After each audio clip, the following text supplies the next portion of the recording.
The sound of the parched desert soil crumbling beneath Naomi Prescott's worn boots seemed to mock her with each desperate step she took across the barren landscape.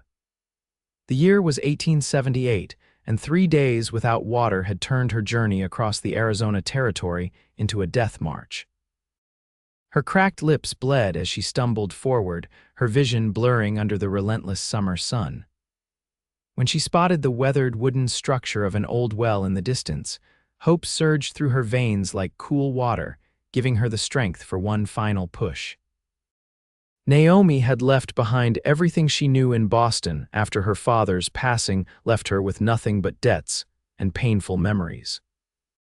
The promise of teaching at a new schoolhouse in Promise Creek had been her salvation, at least until the stagecoach had been robbed 2 days ago, leaving her stranded when the driver and other passengers fled in panic. As she reached the well, Naomi fumbled with the crank handle, her fingers trembling with anticipation. The rusty mechanism groaned in protest before snapping completely, sending the bucket plummeting into the darkness below. The hollow thud that echoed back told her everything she needed to know. There was no water, only dusty emptiness. "No," she whispered, her voice a broken rasp. "Please, God, no." She fell to her knees beside the dry well, tears cutting clean tracks through the dust on her cheeks.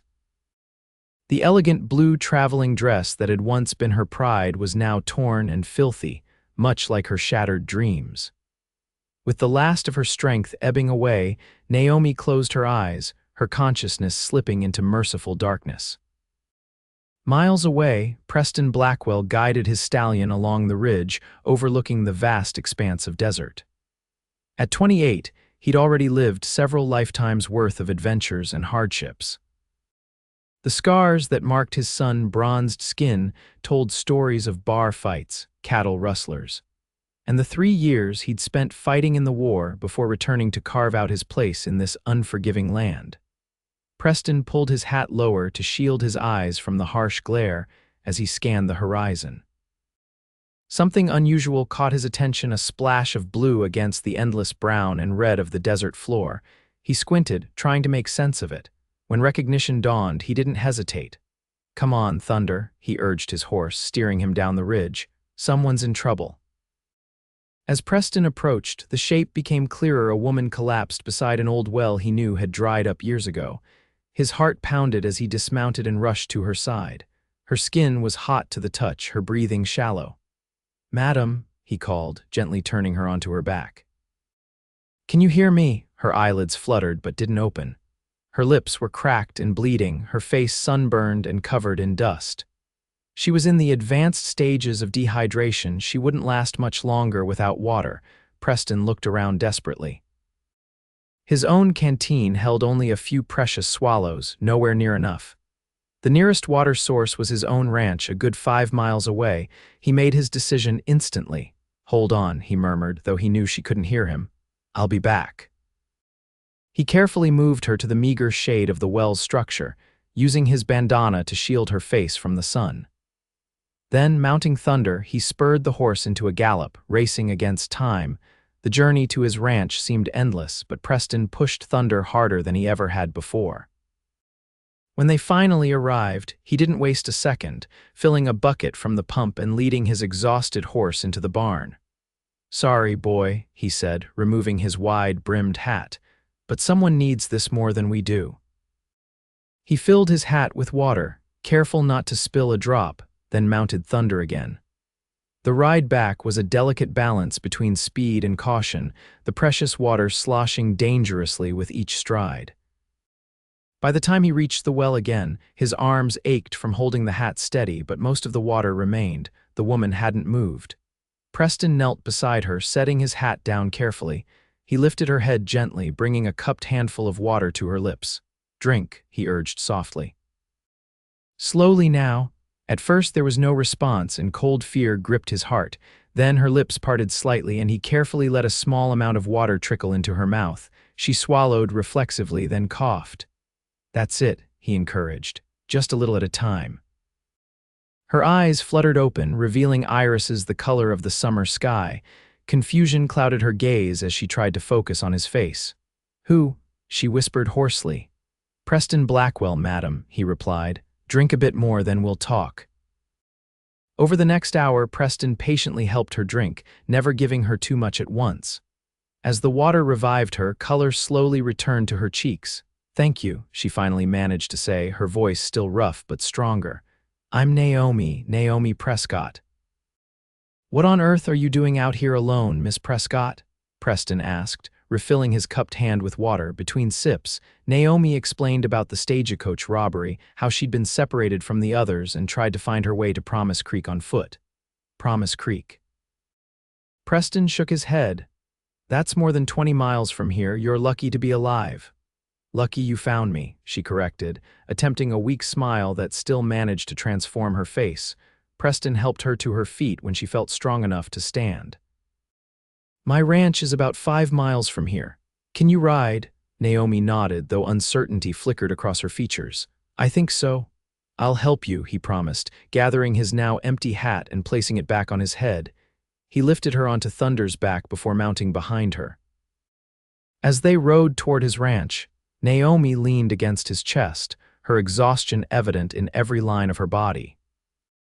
Preston found himself acutely aware of her presence, the faint scent of lavender that somehow persisted beneath the dust and sweat, the delicate curve of her neck, the strength it must have taken to survive alone in this wilderness. "Thank you for saving my life," Naomi murmured as they crested a ridge, revealing a modest ranch house nestled against the foothills. "I don't know how to repay you." "No need for payment," Preston replied, his voice rumbling in his chest against her back. Anyone would have done the same. But they both knew that wasn't true. Out here, life was harsh, and many would have ridden past without a second glance. Something about this knowledge hung in the air between them, unspoken yet understood. Preston's ranch was small but neat, with a corral for horses, a barn, and a one-story house built of sturdy logs and adobe. As they approached, a large dog bounded out to greet them, barking excitedly. "That's Rusty," Preston explained as he helped Naomi dismount. "Don't worry, he's friendly." Inside the ranch house was simple but comfortable, with handmade wooden furniture and a stone fireplace. Preston guided Naomi to his only chair. "Rest here," he instructed. "I'll make something for you to eat, nothing fancy, mind you." Naomi watched as he moved around the kitchen with surprising efficiency for a man who lived alone. "Are you a rancher, Mr. Blackwell?" "Preston, please," he corrected, putting a pot of beans on to warm. "And yes, though not a very successful one yet. I've got a small herd of cattle and do some horse breeding." "What about you? What brings a lady like yourself to this territory?" Naomi explained about her teaching position in Promise Creek. "The school board offered me the job after my father passed away. I didn't have much choice, there wasn't anything left for me in Boston." Preston nodded thoughtfully. "Teaching's important work out here. Most kids don't get much schooling." "Did you?" she asked, genuinely curious. A smile tugged at the corner of his mouth. "More than most. My mother was determined I'd learn my letters and numbers properly. She taught me herself until I was 12. As they shared a simple meal of beans and cornbread, Naomi found herself studying Preston. He wasn't conventionally handsome, with his weathered face and the scar that ran along his jawline, but there was something compelling about his quiet strength and the kindness in his dark blue eyes. "You should rest," Preston said when they'd finished eating. "You can take the bed." "I'll sleep out here." Naomi wanted to protest, but exhaustion overwhelmed her. She allowed him to show her to his bedroom, a sparse space with a neatly made bed and a small trunk at its foot. "Thank you," she said again, standing awkwardly in the doorway. "For everything?" Preston simply nodded. "Sleep well, Miss Prescott." "Naomi," she corrected with a small smile. "Please call me Naomi." That night, as she lay in Preston's bed, surrounded by the unfamiliar scent of him, leather and pine, and something uniquely masculine, Naomi found herself wondering about the man who had saved her life. There was a depth to him she hadn't expected, a gentleness that belied his rugged exterior. For the first time since leaving Boston, she felt something other than fear and uncertainty. It was a dangerous feeling, she knew, but as sleep claimed her, she couldn't bring herself to regret it. The next morning, Naomi woke to the sounds of activity outside. She found one of Preston's shirts laid out for her own dress was beyond salvaging after her ordeal in the desert. She changed quickly, the cotton shirt hanging loose on her smaller frame, and stepped outside to find Preston chopping wood. The sight of him, muscles flexing with each swing of the axe, momentarily stole her breath. He looked up, catching her stare, and Naomi felt heat rush to her cheeks that had nothing to do with the morning sun. "Morning," he called, embedding the axe in the chopping block and wiping sweat from his brow. "How are you feeling?" "Much better," she replied, approaching him cautiously. "Though I'm afraid I've imposed on your hospitality long enough, I should try to reach Promise Creek today." Preston's expression turned serious. "It's not safe for you to travel alone, especially after what happened. The stage won't come through for another 3 days. I can take you then." Naomi hesitated. "I don't want to be a burden." "You're not," he assured her. "Besides, I could use the company." Over the next 3 days, Naomi found herself settling into an unexpected routine at the ranch. Preston taught her to feed the chickens and milk the cow, tasks she'd never imagined herself doing. In return, she helped cook meals that were considerably more palatable than his usual fare and mended his clothes with neat, even stitches. In the evenings, they sat on the porch watching the sunset paint the desert in shades of gold and crimson. Preston told her stories of his time as a cavalry scout during the war, of the wild horses he'd tamed, and of his dreams for the ranch.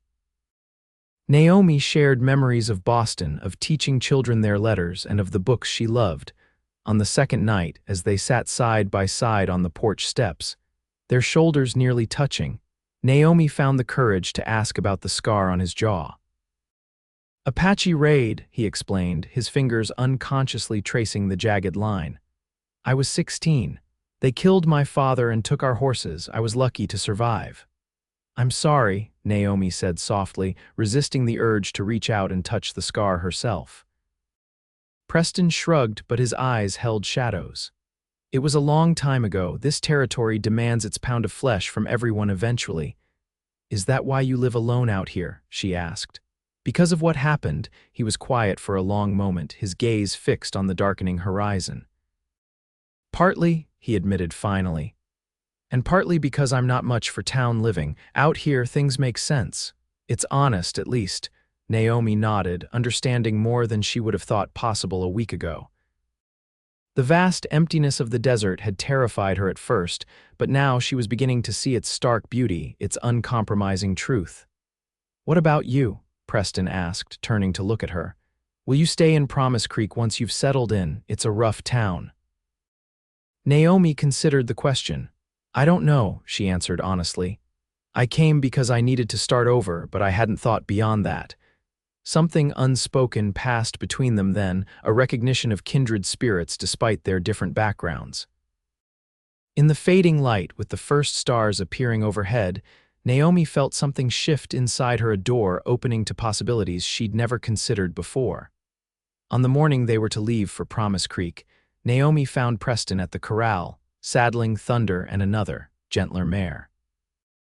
"I thought you might be more comfortable on Daisy," he explained, adjusting the mare's bridle. "She's steady, won't give you any trouble." Naomi approached the horse cautiously, reaching out to stroke her velvety nose. "She's beautiful."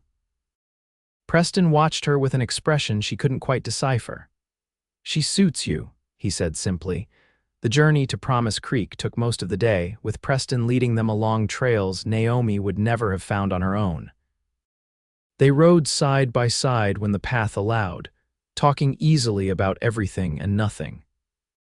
In the spaces between conversations, Naomi found herself studying his profile against the vast blue sky, memorizing the way sunlight caught in his dark hair and the lines that formed at the corners of his eyes when he smiled. Promise Creek appeared on the horizon late in the afternoon, a collection of wooden buildings huddled together along a dusty main street. As they approached, Naomi felt a curious reluctance replacing what should have been relief. The town represented security, respectability, the future she'd planned for herself. So why did it suddenly feel like a constraint rather than a sanctuary? Preston guided them to a whitewashed building with a sign identifying it as the schoolhouse.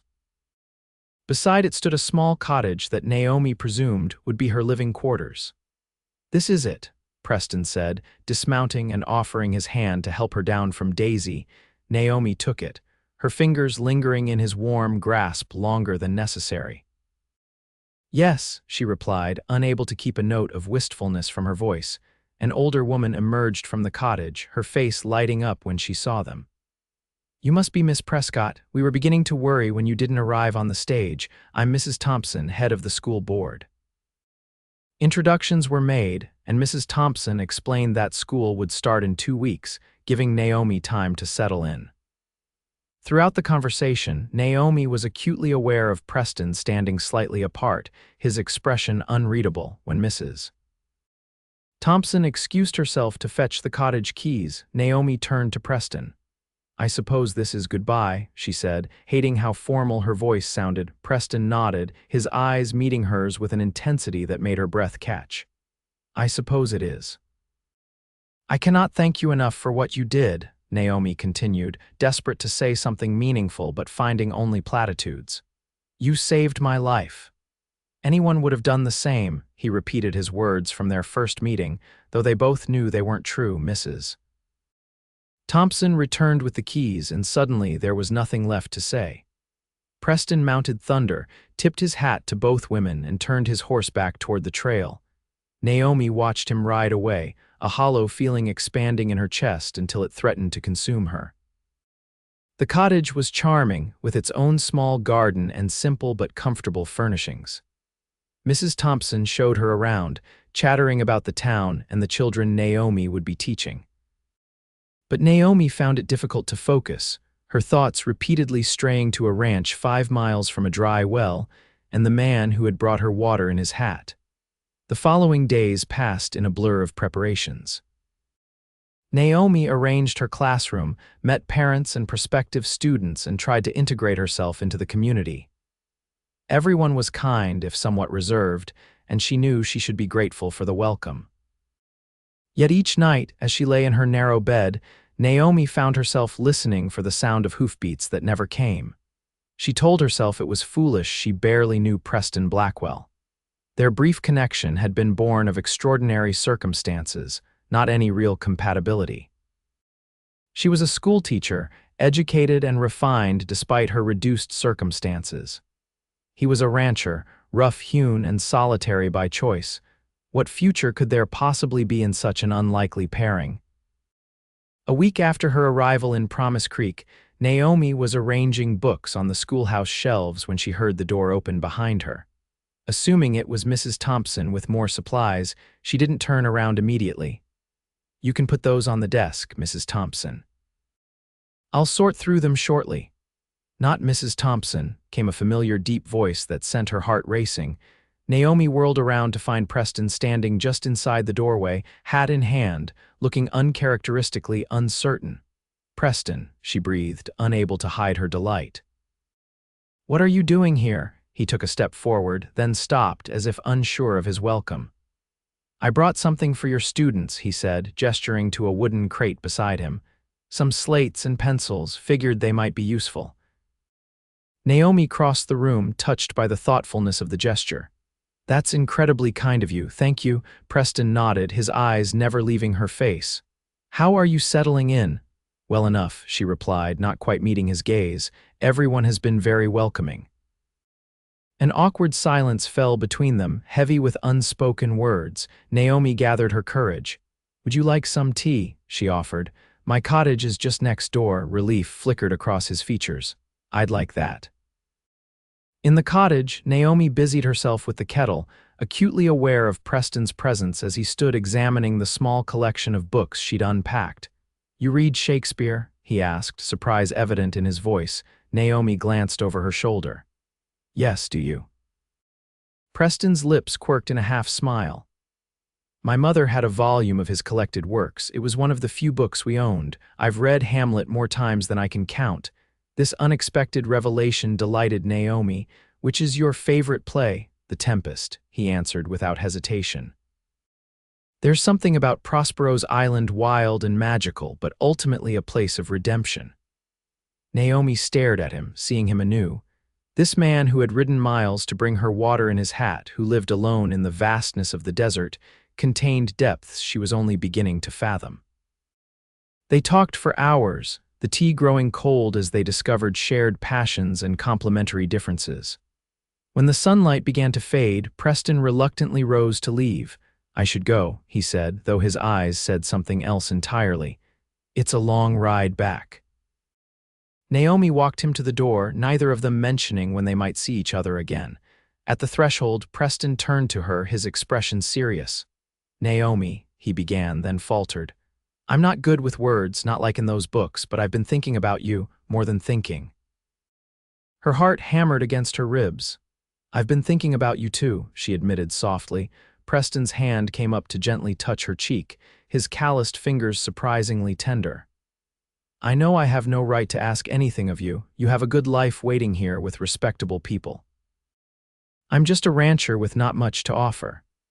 "That's not true," Naomi protested, leaning into his touch. "You offered me life when I was dying. You offered kindness when I was lost. Those things matter more than." His kiss cut off her words, gentle at first, then deepening as she responded. His arms encircled her waist, drawing her closer, and Naomi felt as though she'd finally found home in the most unexpected place. When they parted, both breathless, Preston rested his forehead against hers. "I don't want to say goodbye again," he whispered. "Then don't," Naomi replied simply. Over the next several months, Preston rode into town as often as his responsibilities at the ranch would allow, usually timing his visits for after-school hours. They walked together along the creek that gave the town its name, shared meals at the small restaurant, and exchanged books and ideas. Naomi introduced him to Jane Austen. Preston taught her to recognize the tracks of desert animals. The townspeople noticed, of course. There were raised eyebrows and whispered comments about the schoolteacher and the solitary rancher. Mrs.